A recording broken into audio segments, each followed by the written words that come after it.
A curve has the equation y equals the natural log of x and passes through the points p equals e comma 1 and q is equal to x natural log of x.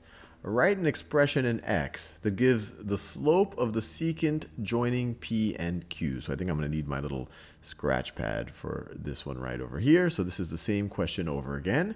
And let's just try to visualize this curve right over here. So let me draw my axes. So let's say this is my y-axis. This is my y-axis, and then this is my x-axis.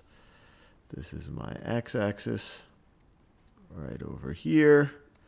That's my x-axis. And natural log of x. So let's think about it a little bit. The natural log of 0, e to what power is equal to 0? Well, that's going to be 1. So you're gonna have the point 1, 0 on this. So that's 1 right over there. And then the natural log of smaller and smaller numbers as we approach 0 is going to get more and more negative, all the way going down to negative infinity. So this curve is going to look something like this. Just as so it's going to look something like that. And we know it also has the point e comma 1 on it. So it has the natural log of e. So if that's 1. See, that'll be about 2, that'll be about 3, so that is e right over here, roughly e right over here, and that's the point e comma 1. So that's the point e comma 1 right over there. And I'll just mark that as p. They already gave us a label for it. So that is p. And we want to find the secant line between p and an arbitrary q. For any given x, the y value is going to be natural log of x. So this could be, so let's say that this is our q right over here.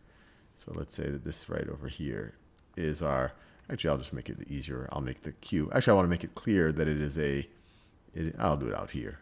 I'm being a little indecisive. So let's say that is our q right over there, and that's the point x, natural log of x. And we want to find the slope of the secant line joining these 2 points. The slope of the secant line joining these 2 points. So the slope of this line, I want to try to make it so it doesn't look tangent, so it's secant. So you see it cuts through the curve. So that's the secant line right over there. It intersects the curve at P and at Q. So I want to find the slope of that secant line. Well, to find the slope of the secant line, I just need to find the change in y and the change in x between these 2 points.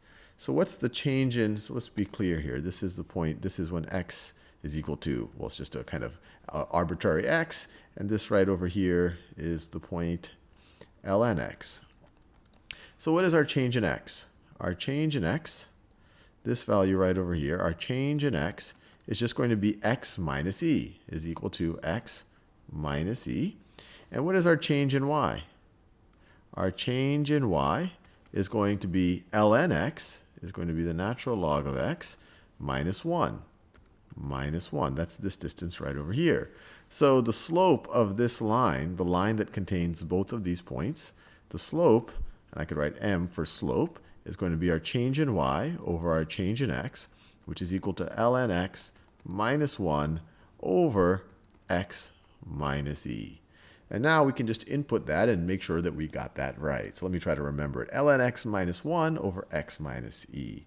So let me input that. So we have the natural log of x minus 1 over, and it interprets it nicely for us right below, so we make sure that we know what we're doing, over x minus e.